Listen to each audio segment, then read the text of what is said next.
Hello बच्चों, good morning. हम जो थर्ड तक क्वेश्चन कर चुके थे, इंटेक्स क्वेश्चन पाठनीति प्रश्न, तो आज हम फोर्थ क्वेश्चन लेके आए हैं। ये क्वेश्चन काफ़ी बढ़िया इंटरेस्टिंग क्वेश्चन है और देखिएगा इस क्वेश्चन को अच्छे से और समझिएगा करना क्या है। ये कह रहा है हमारे पास में कि यूरिया यूरिया का फार्मूला भी दे रखा है और उसके मोलर दे रखे हैं। ठीक है, ये मोलर नहीं है, अब की बार एग्जाम में ये मोलर दे रखा है, इसलिए थोड़ा समझना, मोलर दे रखा है। और 2.5 kg जलीय विलयन बना रखा है। तो समझिएगा ये कहना क्या चाहता है कि भाई आपके पास में मोलल दे रखा है, डेट मीन्स मोलैलिटी दे रखी है, मोलैलिटी दे रखी है, मोललता दे रखी है 0.25 मोलैलिटी, और उसको 2.5 kg में आपने डाल दिया। तो अब ये कह रहा है कि यूरिया डाला कितना होगा। हमारे पास 2.5 kg, जैसे मान लीजिए पानी है, 2.5 किलो का पानी रखा। देखो पहले ये भी समझना कि ये 2.5 लीटर नहीं है, 2.5 kg है। केजी है, इसका मतलब ये सॉलिड में ले रहा है, ठोस अवस्था में ले रहा है। तो यहाँ पे हम मोलैरिटी फाइंड नहीं करेंगे, क्योंकि मोलैरिटी यानी मोलरता के अंदर हमें लीटर में दिया होता है हर चीज़, जबकि मोलैलिटी जब होती है तो उसके अंदर केजी होती है। इसका मतलब ये भी समझ में आ गया कि रियली मोलैलिटी ही दे रखी है, ये बात बिल्कुल क्लियर हो गई।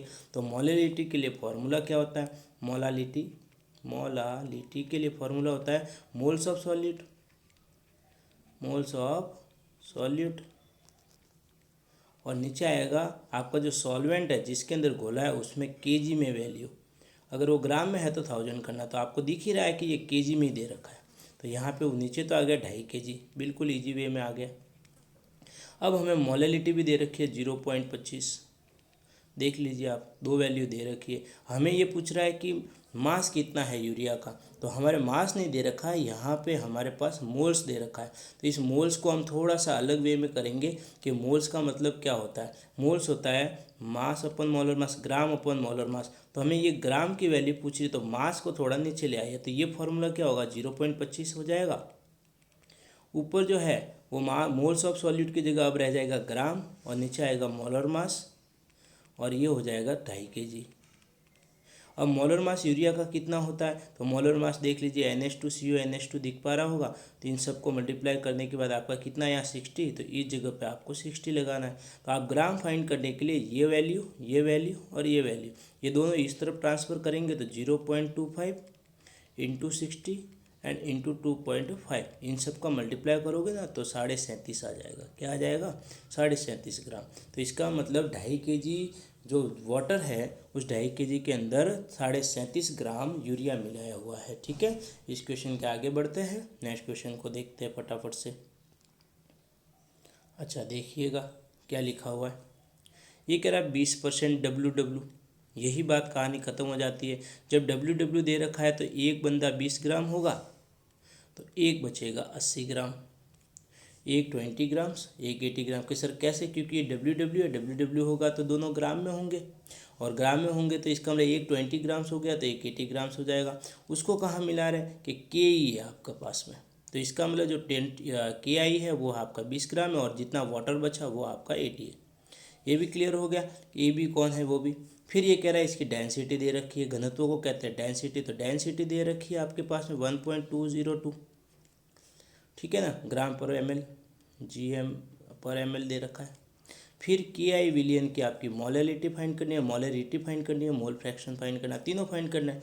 तो आप देखिएगा कि जब ये तीनों फाइंड करना है तो सबसे पहले मोलैलिटी कर देते हैं। आपको ध्यान रखना, बस फॉर्मूला ध्यान रखें कि मोलैलिटी जब फाइंड करनी होती है तो मोलैलिटी फाइंड करने के लिए करते क्या है कि मोल्स, ऊपर तो KI के मोल चाहिए, और नीचे जो विलायक है, सॉल्वेंट है, उसके ग्राम में वैल्यू या KG में वैल्यू। तो यहाँ पे हमें ग्राम में दे रखी है, इसलिए 1000 भी कर सकते हो, तो यहाँ पे हम 1000 कर लेंगे। चलो, और कितने ग्राम दे रखी है, हमने देख रखा कि एक 20 हुआ तो ये कितना हुआ 80। तो हम क्या करेंगे कि नीचे तो रख देंगे 80 ग्राम, ऊपर KI के मोल, और मोल निकालने के लिए चाहिए ग्राम अपन मोलर मास। ये कितनी बार आ चुका है, ऊपर ग्राम कितने 20, और KI का मोलर मास कितना है ये देखिए पूरा लिख रखा है। KI के लिए मोलर मास आ रहा है आपका 166, K का 39 होता है और I का 127, दोनों मिला के 166। तो ये 120 में आपके 20 के अंदर 160 का डिवाइड कर देना, आपका जो मोल्स आ जाएगा वो आ जाएगा। देखो ये भी, इसने भी यही किया, 20/166 देख पा रहे होंगे, 20/166 देख पा रहे होंगे आप। तो यही बात वैल्यू हो रही है आपका। अगर काटना चाहते हो तो 1/8 होता है, तो इसका मतलब 1/8 तो हो गया हमारा मोल्स अपॉन नीचे कितना कि भाई 80 ग्राम था और मल्टीप्लाई किससे करना 1000 से, तो 0 से 1 0 कैंसिल कर देना, 8 नीचे आ जाएगा तो 64 हो जाएगा, तो 100 में 64 से डिवाइड कर देना, मल्टीप्लाई देखो ऊपर 100 है नीचे 64, तो 64 का 100 में डिवाइड करोगे 1.506 मोल पर केजी आ जाएगा। ठीक है जी, वापस समझिएगा कैसे करना है कि भाई एक 20 है तो एक 80 होगा, तो 20 किसका KI का, तो 80 किसका वाटर का, तो वाटर के और 20 के अंदर अगर मोल्स फाइंड करने हैं तो उसके मोलर मास से डिवाइड कर दिया 166 को, तो इस तरह से कर लीजिएगा ये। वापस अब नेक्स्ट पे आते हैं मोलरता। देखो मोलरता में और मोलरिटी में एक ही फ़र्क है कि मोलरता के अंदर लीटर में लेना होता है वैल्यू, तो ऊपर तो मोलर मास वो का वो आएगा जो आप ऊपर कह रहे हो 1/8 वही आएगा अपना, देख लीजिए यहाँ पे ऊपर नीचे की तरफ आइए मोलरिटी के लिए, क्योंकि मोलरता या मोलरिटी के लिए क्या होता है कि मोल्स की नंबर्स तो वो की वो, तो इधर भी मोल्स के नंबर थे आप देख पा रहे होंगे, ये देखिए मोल्स, तो यहाँ पे भी मोल्स तो सेम आएंगे, तो जो सॉल्व किया वही ले लेते हैं 1/8, यहाँ से सॉल्व किया था हमने, पीछे से किया है ना 20/160। अब हमें चाहिए विलियन का आयतन, वो भी लीटर में, जबकि हमें जो दिया हुआ था ना वो केजी में दिया हुआ, तो आप समझिए कि हमारे हिसाब से 20 + 80 दोनों ग्राम में है तो 100 ग्राम ही हुआ है, जबकि हमें ग्राम नहीं हमें लीटर चाहिए, तो ग्राम को लीटर करना है तो डेंसिटी का एक फार्मूला है, डेंसिटी = मास अपॉन वॉल्यूम।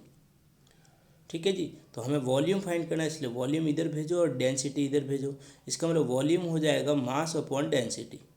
तो मास कितना के 100 ग्राम, तो 100 ग्राम तो हो गया मास, और डेंसिटी कितनी के 1.202, तो जब डेंसिटी को मास में डिवाइड करोगे तो वॉल्यूम आ जाएगा, और वॉल्यूम कितना आया देखिए आपने डिवाइड करने के बाद यहाँ देख पा रहे होंगे 100 में 1.02 का डिवाइड किया तो आपका आ गया 0.083, तो बस सेम हो गया 1/8 तो आ गया आपका मोल, नीचे इस बार लीटर के अंदर करना है तो ठीक है, नहीं तो देख लीजिए ये आ गया आपका, ये आएगा आपका 83, और फिर 1000 से अब वही ml का अगर आपको लीटर से चेंज करना है तो ये 0, तो ये आप इस हिसाब से भी कर सकते हो, तो 8 नीचे आ जाएगा और 83 और 8 का जब मल्टीप्लाई करना 8 तरी कितना हो जाएगा 8 3 है 24, और 64 + 2 66, तो 1000 के अंदर 664 का डिवाइड कर देना 144 m आ जाएगा, ये होगी मोलरता। देखो थोड़ा समझना, मोलरिटी होती है, मोलरता होती है, मोलरता तो अब तो आप केजी में लेते हो, मोलरता होती है तो ml में लेते हो, इसलिए डेंसिटी दे रखी थी क्योंकि मास को वॉल्यूम में फर्स्ट चेंज करने के लिए। नेक्स्ट करते हैं मोल फ्रैक्शन की बात करते हैं, और मोल फ्रैक्शन के लिए वही वैल्यू आएगी कि एक होता है XA और एक होता है XB, इसके लिए हमें चाहिए Na/Na + Nb, और इसके लिए चाहिए NB/Na + Nb। अब ये बात आ गई कि मोल्स क्या होता है, तो मोल्स तो हमने अभी अभी निकाला 1/8 निकाला, आपको पता हो तो किसका KI का, पीछे आया था मोल्स तो KI तो 1/8 हो गया। अब हमें क्या चाहिए कि वाटर का भी चाहिए, तो वाटर हमारे पास कितना था कि अगर ये 20 है तो वाटर कितना था 80 में 18 का डिवाइड कर देना, जिसका आ जाएगा 55.5, सॉरी 55.5 नहीं आएगा, इसको डिवाइड कर देना तो उससे हमारा इसका मोल्स आ जाएगा, फिर उस मोल्स को इससे डिवाइड करना, भाई कुछ करना ही नहीं। देखिए यहाँ पे ये कर रखा है, और ये 166 कैसे कह रहा है, अच्छा किया ये क्या हमारा कोई वैल्यू दूसरा कैसे ले लिया, हाँ 166 ये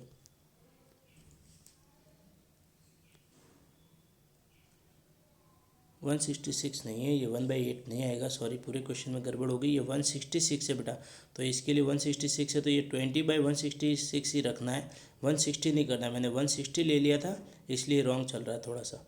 ठीक है, तो आपको क्या करना है 20/166 लेके ही करना है, 20/160 लेके नहीं करना, 0 से 0 कटेगा नहीं, ये पॉइंट में ले लेना, यानी आप 0.12 ले लेना यहाँ पे हर बार, तो मोलरिटी 1/8 मतलब करके 0.12 ले लेना, बाकी हो जाएगा ये। ठीक है, तो आगे बढ़ते हैं, यहाँ पे ये आ गया 20/166, तो इसका आ गया 0.12। वाटर के लिए चाहिए तो वाटर होता है 80 ग्राम, क्योंकि ऊपर उसने कहा कि 20 ग्राम किया ही है तो 80 ग्राम वाटर होगा, 80 में 18 का डिवाइड कर देना, तो इसका इसमें डिवाइड करने के बाद जो आंसर आएगा वो इसके मोल आ जाएंगे, और ये फार्मूला लगा देंगे कि सर कैसे, तो देखिए आप देख पा रहे होंगे वाटर के लिए लिखा है, वाटर का कितना दे रखा है 80, और इसके लिए किसका डिवाइड किया 18 का कि सर वाटर का 18 कैसे कि H+H+ हो 1+1+16 टोटल हो गया 18 डिवाइड कर दिया 4.44 आएगा। तो ये आ गया KI के लिए, तो KI के लिए तो 0.12 ऊपर रह जाएगा और दोनों का टोटल नीचे और ये आंसर आ गया 0.0263। अब क्या करेंगे कि अगर वाटर का फाइंड आउट करना तो एक में से माइनस कर देना 0.0263, तो आपका इसका वाटर का भी आ जाएगा। ठीक है जी, तो ये था क्वेश्चन, आराम से पढ़िएगा इसको, आगे नेक्स्ट क्वेश्चन नेक्स्ट वीडियो में डाल देंगे। Thank you for watching.